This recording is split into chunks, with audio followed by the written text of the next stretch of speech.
부동산 간단뉴 부간뉴. 안녕하세요. 매일 부동산 간단 뉴스 부간뉴입니다. 시한폭탄, 위반 건축물 임대차 계약, 전세대출, 보증보험 막혀, 날벼락. 불법 건축물의 세입자가 계약했을 경우 전세대출이나 전세보증금 반환보증 가입이 불가능해 큰 피해를 입을 수 있습니다. 건축물 대장에 위반 건축물로 등재된 경우 금융기관에서 이를 확인하고 대출이나 보증 제공을 거절할 수 있습니다. 세입자가 전입신고, 확정일자를 갖췄더라도 법적으로 불리한 위치에 놓이게 되며 심한 경우 보증금 반환이 어려울 수 있습니다. 특히 주목할 만한 점은 건축물 대장에 위반 건축물로 기재되어 있으면 전세 대출 불가, 전세보증보험 가입 불가 등 심각한 재정 피해로 이어질 수 있다는 사실입니다. 성수동 59평방미터 한 달 새 1억 수, 서울 12개 구 벌써 작년 상승률 초월. 서울 성수동 아파트 59평방미터 가 한 달 사이 1억 원 넘게 올라 신고가를 기록하며 가격 상승세가 매우 가파르게 진행되고 있습니다.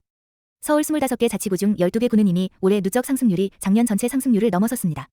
특히 성동구 8.97%, 광진구 7.88%, 동작구 7.01% 등 동북, 남동권이 상승세를 주도하고 있습니다.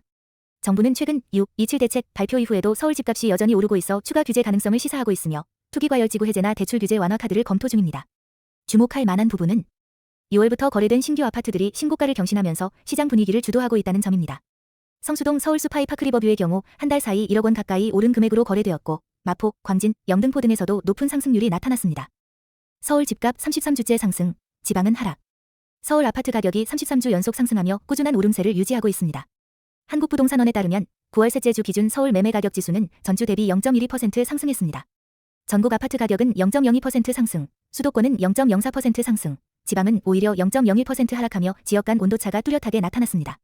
성동구 0.41%, 성산, 금호동, 마포구 0.28% 등이 서울 내에서 강세를 보였고 반면 송파구 0.21%, 노년, 망원동 등은 상대적으로 상승폭이 작았습니다. 전세시장도 상승세입니다. 전국 전세가격지수는 전주보다 0.03% 상승했고 수도권은 0.04%, 서울은 0.07% 올랐습니다. 경기 하남, 방이동 등 주요 지역에서도 전세가격이 오르는 추세입니다. 주목할 점은 현재 서울은 매매와 전세 모두 상승세가 뚜렷한 반면 지방은 일부 지역에서 매매가가 하락하고 있어 양극화가 심화되고 있다는 것입니다. 서울 내에서도 핵심 지역은 크게 오르고 비선호 지역은 소폭 상승 또는 정체되는 흐름이 보입니다.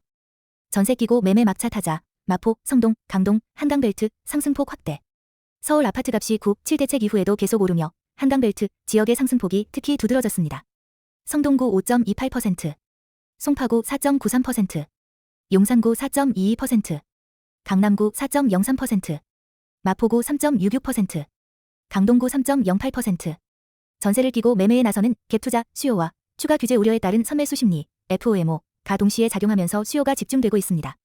정부의 규제 완화 조치에도 불구하고 집값은 오히려 상승하며 고공행진을 이어가고 있습니다. 25개 자치구 중 11개 구가 이미 전국 소비자 물가지수 상승률 기준 2.1%를 넘어섰고 8개 구는 조정 대상 지역 기준 0.27%, 5개 구는 투기과열지구 기준 0.31%를 초과했습니다. 특히 주목할 만한 점은 성수동, 송파동, 마포, 용산 등 인기 지역에서는 전세 끼고 매매 막차 타자는 수요가 몰리며 신고가 경신이 이어지고 있다는 것입니다. 예를 들어 성수동 서울수 파크로타워 전용 59평방미터가 지난 8월에 29억 8천만 원에 거래되며 전월 대비 약 1억 원 상승한 것으로 나타났습니다. AI 아파트부터 초역세권까지 2025년 수도권 분양 어디가 뜰까? 현대건설, DLENC, GS건설, 포스코ENC, 대우건설, 롯데건설 등 주요 건설사들이 2025년 분양 예정 단지를 대거 선보일 예정입니다. 이들은 오는 9월 30일부터 열리는 집코노미 박람회 2025에서 구체적인 분양 계획과 주거 기술을 공개합니다. 기술, 설계 트렌드도 변화 중입니다. 대우건설은 AI로 조망 분석 및 설계. 현대건설은 헤이슬립, 헤이, 슬리프, 음성 인식 기술로 수면 모드 자동 설정. DLENC는 7개 동 규모의 초고층 랜드마크형 단지로 프리미엄 설계 강조 등. 특히 주목할 점은 이번 박람회는 단순한 분양 안내가 아니라 입지 플러스 기술 플러스 브랜드를 동시에 어필하는 행사로 향후 부동산 트렌드를 미리 엿볼 수 있는 자리라는 점입니다. 전자상가가 신산업 허브로 용산, AI, ICT 중심지로 대변신 예고. 서울시가 용산전자상가 일대 4, 6구역 개발 계획을 구체화하며 해당 지역을 AI, ICT 등 미래 신산업의 거점으로 육성할 방침입니다. 용산전자상가는 현재 11개 특별계획구역으로 나뉘어 있으며 이번에 4구역 4814평방미터, 과 6구역 48,147평방미터 개발안이 구체화되었습니다. 업무시설과 생활시설이 결합된 복합단지로 개발되며 특히 6구역은 지상 20층 규모로 신산업 관련 AI, ICT 기업이 입주할 수 있도록 조성됩니다. 이번 개발 계획을 통해 한강변 최고 100m까지 건축이 가능한 준주거 지역으로 상향되었으며 건물 높이는 평균 13에서 23층으로 계획되어 있습니다. 특히 주목할 점은 용산전자 상가가 단순한 전자제품 상권을 넘어 도심 속 미래 산업기지로 탈바꿈하고 있다는 사실입니다. 서울시는 이 지역을 서울역 숲대 입구 용산역을 잇는 신경제축으로 보고 있으며 개발이 완료되면 한강과 도심 기능이 결합된 미래형 업무지구가 될 것으로 기대됩니다. 팔지 말고 집 지어야 서울 숨은 군용지, 5천 가구 공급 여력이 있다. 서울 곳곳에 국방부가 소유하고 있지만 활용되지 않는 군용지, 미활용 군용지가 다수 존재하며 이들을 주택부지로 활용할 경우 최대 5,055 가구 공급이 가능하다는 분석이 나왔습니다. 서울 전체 면적 기준으로 여의도의 3.6배 규모, 약 149만 평방미터입니다. 박용갑 더불어민주당 의원이 국방부 자료를 분석한 결과 서초구 12필지 9만 2,100 평방미터 3,188 가구 공급 가능.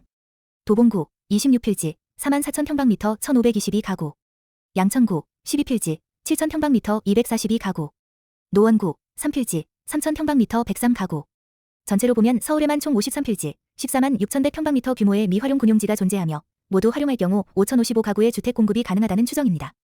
주목할 점은 박 의원은 이 군용지를 단순히 매각해 수익을 얻기보다는 공공주택 등 실질적인 주거복지 확대를 위한 방향으로 활용해야 한다고 강조하고 있습니다. 6억 빌리던 게 4억으로? 집값 과열에 다시 조이는 대출 규제. 정부가 수도권을 중심으로 다시 강력한 대출 규제를 추진할 가능성이 제기되고 있습니다. 최근 집값이 급등하며 시장 과열 우려가 커지자 LTV, 담보인정 비율, 기준을 50%로 다시 강화하거나 다주택자 LTV는 30% 이하로 낮추는 방식이 유력하게 검토되고 있습니다. 특히 최근 시장 과열의 중심이 된 강남, 마용성, 마포, 용산, 성동 등 지역의 추가 규제 가능성이 언급되고 있으며 이미 일부 지역에서는 대출 한도를 기존 6억 원에서 4억 원으로 줄이는 방향도 논의 중입니다. 다만 투기지역, 조정대상 지역 같은 기존 규제 지정 방식은 정치적 부담이 커서 현실적으로 어려운 상황이며 정부는 관련 법 개정을 통해 새로운 규제 방식을 검토 중입니다. 예, 주택가격 상승률이 일정 기준 초과 시 자동으로 규제 지역 지정 등 주목할 만한 점은 현재 규제가 당장은 어려워 보이지만 법 개정 후에는 더 강력한 규제가 나올 수 있다는 점입니다. 과천, 성남, 수지 집값 너무 올랐다. 경기 남부도 규제, 경고 등 경기 남부 집값 상승이 가파르면서 정부가 추가로 규제 지역, 조정 대상 지역, 투기 과열 지구 등 지정에 나설 수 있다는 전망이 나오고 있습니다. 특히 과천 4.87%, 성남 3.36%, 용인 수지 1.94%는 투기 과열 지구 기준 0.37%를 훨씬 넘는 수준입니다. 경기도 28개시, 군 중 현재 11곳이 조정 대상 지역. 이번 상승세로 인해 남은 17곳 중 다수가 규제 대상에 포함될 가능성이 높아졌습니다. 재건축, 교통망 확충, 공급 부족 등의 기대감이 집값 상승을 자극하고 있으며 과천은 서울과 비교해도 높은 상승률 4.87%, 분당구는 재건축 기대감으로 5.10% 상승했습니다. 특히 주목할 점은 현행 규제 기준에 따르면 소비자 물가지수 상승률 0.32%를 넘을 경우 조정 대상 지역, 투기과열지구 기준은 0.37% 이상인데 현재 거론되는 지역 대부분이 이를 초과한 상태입니다. 작년에 입주했는데 조합장 연임 두고 올파포 시끌. 서울 강동구 둔촌주공 재건축 단지인 올림픽파크 포레온에서 조합장과 임원의 연임 여부를 두고 조합 내 갈등이 격화되고 있습니다. 올림픽파크 포레온은 작년 말 입주를 마친 대단지 1만 2,032가구입니다. 기존 조합장이 총회 개최를 통해 자신과 임원의 연임을 추진하는 과정에서 일부 조합원들은 입주가 끝난 상황에서 연임은 부적절하다며 반발하고 있고 특히 입주 이후 처음 조합에 참여하게 된 조합원들이 투표권을 행사하지 못하게 된 점에 강한 불만을 나타내고 있습니다. 조합 운영을 둘러싼 법적 근거가 불명확해 혼란이 커지고 있으며 현행 도시 및 주거환경정비법상 조합장 연임에 대한 구체적 절차 규정이 미비하다는 점이 문제로 지적되고 있습니다. 특히 주목할 점은 연임안이 통과되면 조합장의 재임 기간 동안 정비 사업의 핵심 결정권을 계속 줄 수 있게 되므로 이해 충돌 문제가 발생할 수 있다는 점입니다. 반면 선거를 연기하거나 조합장 교체 시 재정비 사업 절차가 지연될 수 있다는 우려도 동시에 존재합니다. 임대 수익률, 전세가율로 시장 상황 판단해야. 배문성 라이프 자산운용이사는 부동산 시장 과열 여부를 판단할 때 단순한 집값 상승보다 전세가율과 임대 수익률을 기준으로 삼아야 한다고 강조했습니다. 전세가율이 70에서 80%까지 오르면 매매가가 저점, 반대로 30% 이하로 떨어지면 고점이라는 판단 기준을 제시했습니다.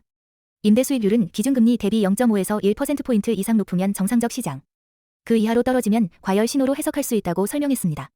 배 이사는 최근 집값 상승의 원인을 토지거래 허가구역 해제, 전세 대출 완화, 대출한도 상향 등 정부 조치에서 찾으며 하반기에는 추가 규제 또는 세제 강화 가능성도 있다고 전망했습니다. 주목할 만한 내용은 다음과 같습니다. 서울 인기 지역의 전세가율이 역사적 최고 수준에 도달하고 있으며 과거 2010년대와 유사한 조정 국면이 다가올 수 있다는 우려. 정부가 향후 증세나 양도세 강화 같은 조치도 언제든 꺼낼 수 있다는 경고. 결국 지금은 시장 흐름을 좀 더 냉정하고 입체적으로 봐야 할 때라는 메시지입니다. 구독, 좋아요